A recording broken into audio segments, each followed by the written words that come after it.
સ્વાગત છે exam today પર ફ્રેન્ડ 8 ઓક્ટોબર 2024ના રિલેટિવ કરંટ અફેર્સની ડિસ્કશન આ વિડીયોમાં આપણે કરવાના છે. તો છેલ્લે સુધી વિડીયો સાથે બની રહેજો. કરંટ અફેર્સ ઇમ્પોર્ટન્ટ ટોપિક છે, દરેક એક્ઝામમાં પ્રશ્ન પૂછવામાં આવે છે. મિત્રો ટોપિક પર આવીએ. 8 ઓક્ટોબર 2024 ક્વેશ્ચન નંબર 1 છે, વિશ્વ સેરેબ્રલ પાલ્સી દિવસ ક્યારે મનાવવામાં આવ્યો? તો મિત્રો સેરેબ્રલ પાલ્સી એક બીમારી છે, બરાબર, એક આનુવંશિક બીમારી છે. એ દર વર્ષે એના વિશે જાગૃતતા ફેલાવવા 6 ઓક્ટોબરે આ દિવસ મનાવવામાં આવે. 6 ઓક્ટોબરે દિવસ મનાવવામાં આવે. હાલમાં 5 ઓક્ટોબરે વિશ્વ શિક્ષક દિવસ, 4 ઓક્ટોબરે વિશ્વ પશુ દિવસ, 3 ઓક્ટોબરે જર્મન એકતા દિવસ અને 2 ઓક્ટોબરે આંતરરાષ્ટ્રીય અહિંસા દિવસ. તમામ દિવસ ઇમ્પોર્ટન્ટ છે. ભારતની મેજબાનીમાં સમુદ્રી સૈન્ય અભ્યાસ માલાબાર 2024 ક્યાં સંપન્ન થયું? બરાબર, માલાબાર 2024નું આયોજન મિત્રો આંધ્રપ્રદેશમાં કરવામાં આવ્યું. આંધ્રપ્રદેશના વિશાખાપટ્ટનમ ખાતે માલાબાર સૈન્ય અભ્યાસનું હાલમાં આયોજન કરવામાં આવ્યું છે. સ્ટારમાં કરી લેજો મિત્રો. આંધ્રપ્રદેશનું કેપિટલ છે અમરાવતી. સીએમ છે એન ચંદ્રબાબુ નાયડુ અને રાજ્યપાલ છે જસ્ટિસ અબ્દુલ નજીર. મિત્રો હાલમાં આંધ્રપ્રદેશ સરકારે ઉચ્ચ શિક્ષા અભ્યાસક્રમ માટે EDX સાથે કરાર કર્યો છે. નૌસેના અભ્યાસ મિલનનો 12મો સંસ્કરણ વિશાખાપટ્ટનમમાં આયોજિત કરાયું. આંધ્રપ્રદેશના મુખ્યમંત્રીએ સામાજિક સુરક્ષા પેન્શનને પ્રોત્સાહન આપવા 3000 રૂપિયા આપ્યા છે. કૃષિ વિપણન સુધારોમાં આંધ્રપ્રદેશ ટોપ પર રહ્યું છે. ભાષાના આધારે ભારતનો પહેલો રાજ્ય પણ આંધ્રપ્રદેશ બન્યો હતો. હાલમાં જલ જગાર મહોત્સવ ક્યાં આયોજિત કરાયું? તો મિત્રો જલ જગાર મહોત્સવ એ હાલમાં છત્તીસગઢમાં આયોજિત કરાયું છે. છત્તીસગઢ ખાતે આયોજન કરવામાં આવ્યું છે આનું. હવે મિત્રો વાત કરીએ આપણે છત્તીસગઢની. તો છત્તીસગઢના હાલમાં સીએમ કોણ બની ગયા છે?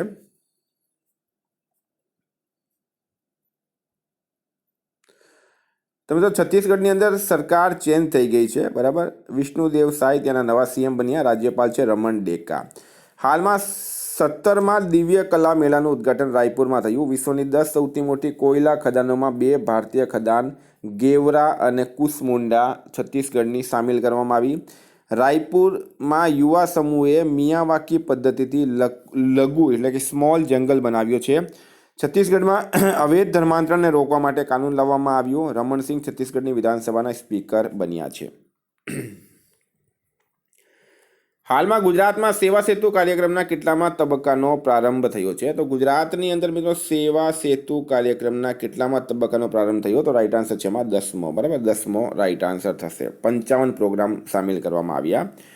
વિદ્યાર્થી મિત્રો સ્પેશિયલી ગુજરાત હાઈકોર્ટ, પટાવાળા, Gujarat police constable, PSI, LRD, high court જેવી એક્ઝામ માટે એક્ઝામ ટુડેનું લેટેસ્ટ 1 વર્ષનું કરંટ અફેર્સ. આમાં તમને Olympic, Paralympic, Covid, IPL, GI tag, બદલાયેલા નામ, ભારત ગુજરાતના વર્તમાન પદાધિકારી, પુસ્તક લેખક, company CEO, brand ambassador, awards GK, sports GK, G20 summit, T20 world cup, FIFA world cup, election GK, Ayodhya GK, એટલે કે તમને ટોપિક વાઇઝ મિત્રો 44થી વધારે કરંટ અફેર્સની PDF, છેલ્લા 1 વર્ષની લેટેસ્ટ કરંટ અફેર્સની PDF, 10,000થી વધારે પ્રશ્નોનો સમાવેશ. તો PDF માટે માત્ર 250 રૂપિયા 9510411961 પર Google pay, phone pay, Paytm કંઈ પણ કરો, સ્ક્રીનશોટ મોકલી આપો. 2 મિનિટમાં PDF મળી જશે. મિત્રો ગઈ તમામ એક્ઝામમાં 100% કરંટ અફેર આપણું પૂછાયું છે, સ્પેશિયલી હાઈકોર્ટ માટે. હાલમાં વિસ્ટારાનું વિલય કઈ એરલાઇન્સમાં થયો છે? તો વિસ્ટારા એરલાઇન્સનું વિલય કઈ એરલાઇન્સમાં થયો છે? તો મિત્રો રાઈટ આન્સર છે આમાં એર ઇન્ડિયા, બરાબર, એર ઇન્ડિયામાં થયું છે વિસ્ટારાનું વિલય હાલમાં. કોણે કુંભ 2025 માટે નવા પ્રતીક ચિહ્નનું અનાવરણ કર્યું છે? તો કુંભ 2025 એના માટે નવા પ્રતીક ચિહ્નનું અનાવરણ કોણે કર્યું? તો મિત્રો રાઈટ આન્સર છે આમાં યોગી આદિત્યનાથે. કોણે કર્યું છે? યોગી આદિત્યનાથે કર્યું છે. સ્ટારમાં કરજો આ પણ. યોગી આદિત્યનાથ રાઈટ આન્સર છે કુંભ. હાલમાં ભારતીય આંતરરાષ્ટ્રીય વિજ્ઞાન મહોત્સવ 2024 ક્યાં આયોજિત કરાયું?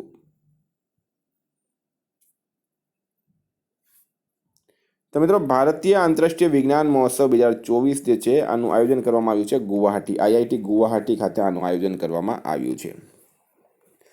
વિશ્વ બેંક કાર્બન ટ્રેકિંગ માટે કયા દેશને 1600 કરોડ રૂપિયા આપશે? તો મિત્રો વર્લ્ડ બેંક દ્વારા નેપાળ દેશને કાર્બન ટ્રેકિંગ માટે 1600 કરોડ રૂપિયા આપવાની હાલમાં જાહેરાત કરવામાં આવી છે નેપાળને, બરાબર.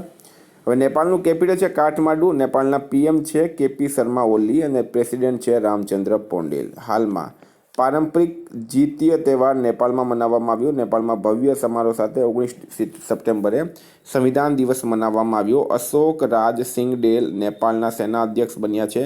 નેપાળ 101માં સદસ્યના રૂપમાં આંતરરાષ્ટ્રીય સૌર ગઠબંધનમાં સામેલ થયું છે. હાલમાં કોણે 70માં નેશનલ ફિલ્મ એવોર્ડમાં સર્વશ્રેષ્ઠ અભિનેત્રીનો પુરસ્કાર જીત્યો છે? તો રાઈટ આન્સર છે મિત્રો માનસી પારેખ. બરાબર, માનસી પારેખ આમાં રાઈટ આન્સર થશે.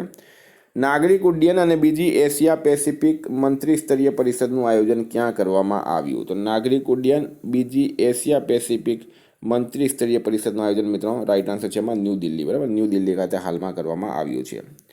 હાલમાં કયા દેશના વડાપ્રધાનની ચીફ ઓફ સ્ટાફ સુ ગ્રે એ રાજીનામું આપ્યું? તો મિત્રો ચીફ ઓફ સ્ટાફ છે બ્રિટનના વડાપ્રધાનની. બરાબર, અને બ્રિટનના વડાપ્રધાનનું નામ છે કેર સ્ટારમર. આ કેર સ્ટારમરની જે ચીફ ઓફ સ્ટાફ હતી સુ ગ્રે, એમણે હાલમાં રાજીનામું આપ્યું છે. એ સાથે જ એક વિવાદ ઊભો થઈ ગયો. બરાબર, એટલે આપણા માટે ચર્ચામાં રહેશે.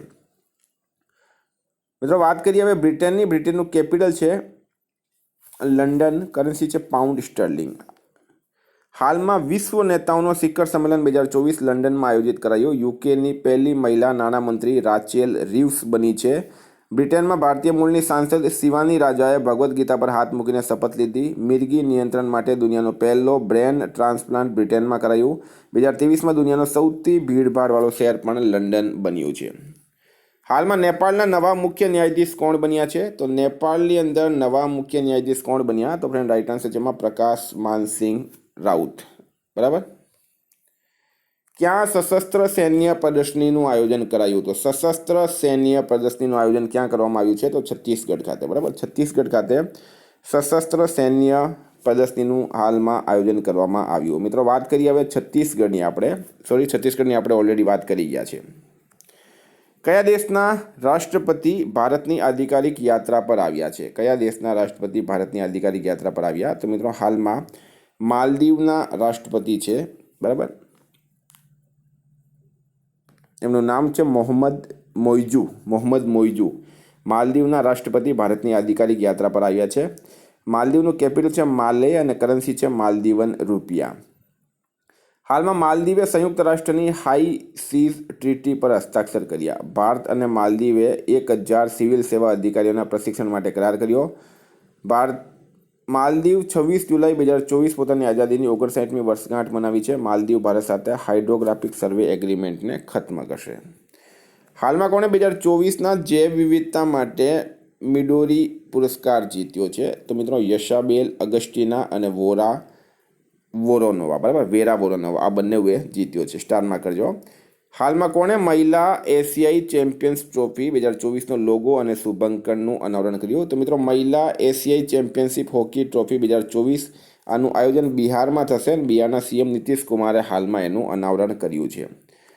કોણે 27 વર્ષ પછી 15મી વખત ઈરાની કપ જીત્યો? તો મિત્રો મુંબઈ આ વખતે ઈરાની કપનો ખિતાબ જીત્યો. મિત્રો રિવિઝનની વાત કરીએ. 7 ઓક્ટોબર 2024 વિશ્વ શિક્ષક દિવસ હાલમાં 5 ઓક્ટોબરે મનાવાય. આરબીઆઈના કાર્યકારી નિર્દેશક બનાવવામાં આવ્યા છે અવિરલ જૈનને. પવન ઉર્જા ક્ષેત્રમાં ગુજરાત 12,132.78 મેગાવોટથી વધુ ક્ષમતા સાથે દેશમાં પ્રથમ ક્રમે છે. કયા રાજ્યમાં ખેતીમાં મહિલાઓને સશક્ત બનાવવા માટે કૃષિ સખી યોજના લોન્ચ કરાઈ? તો મિત્રો યુપી ઉત્તર પ્રદેશમાં કરાઈ. કયા રાજ્યના મુખ્યમંત્રીએ પાયલટ આધાર પર ડિજિટલ ફેમિલી કાર્ડ લોન્ચ કર્યો? તો એ કર્યો છે તેલંગાના. રાઈટ આન્સર થશે. કઈ આઈઆઈટીએ રેટિનલ ડ્રગ ડિલિવરી માટે નવી તકનીક વિકસિત કરી છે? તો આઈઆઈટી મદ્રાસે કરી. કોને સડક પરિવહન અને રાજમાર્ગ મંત્રાલયનો વધારાનો પ્રભાર આપવામાં આવ્યો? તો પંકજ અગ્રવાલને. ગર્ભધારણ કરતા પશુઓ માટે ગુજરાત સરકાર કેટલી સહાય આપશે? તો મિત્રો 5000 સહાય આપશે. કયા રાજ્યમાં પહેલી વખત રાજ્ય પ્રાયોજિત દીપડા જનગણનામાં 696 દીપડા મળ્યા છે? તો ઓડિશા. રાઈટ આન્સર છે. બ્રિટેને ચાગોસ દ્વીપ પર કયા દેશને સંપ્રભુતા આપવાનો નિર્ણય કર્યો છે? તો મિત્રો મોરિશિયસ. રાઈટ આન્સર છે. હાલમાં કોણ ફિફા વર્લ્ડ કપ 2026 અને ફિફા મહિલા વર્લ્ડ કપ 2027ના ઓફિશિયલ સ્પોન્સર બન્યા? તો મિત્રો લેસ. રાઈટ આન્સર થશે. પીએમ મોદીએ ક્યાં બંજારા વિરાસત મ્યુઝિયમનું ઉદ્ઘાટન કર્યું છે? તો એ કર્યું છે મહારાષ્ટ્ર ખાતે. હાલમાં કોણે વિજાગ ઓપન 2024નો ખિતાબ જીત્યો? તો અંગદ ચીમાએ જીત્યો. ભારતમાં સ્વચ્છ ઉર્જાને પ્રોત્સાહન આપવા માટે અદાણી સમૂહે કોની સાથે કરાર કર્યો? તો ગૂગલ સાથે કર્યો છે. પોસ્ટ વિભાગે લોજિસ્ટિક સહયોગ માટે કોની સાથે કરાર કર્યો? તો અમેઝોન સાથે કર્યો છે. ભારતનો વિદેશી મુદ્રા ભંડાર પહેલી વખત કેટલા મિલિયન ડોલર પાર પહોંચ્યું? તો 700. ફ્રેન્ડ, ગઈકાલે તમને પ્રશ્ન પૂછાયો Chhatrapati Shivaji lifetime achievement એવોર્ડથી કોને સન્માનિત કરવામાં આવશે? તો પ્રદીપ ગાંધી. રાઈટ આન્સર હતું. આજનો પ્રશ્ન છે, હાલમાં ક્યાંની પશ્મિના ઊનને જીઆઈ ટેગ મળ્યો? એનો જવાબ તમને કમેન્ટ બોક્સમાં જણાવવાનું. ફ્રેન્ડ, વોટ્સઅપ અને ટેલિગ્રામની લિંક ડિસ્ક્રિપ્શન બોક્સમાં આપેલી છે. પીડીએફ માટે 9510411961 પર કોન્ટેક્ટ કરો. Thank you. ફરી મળીશું નવા વિડીયો સાથે. જય હિન્દ.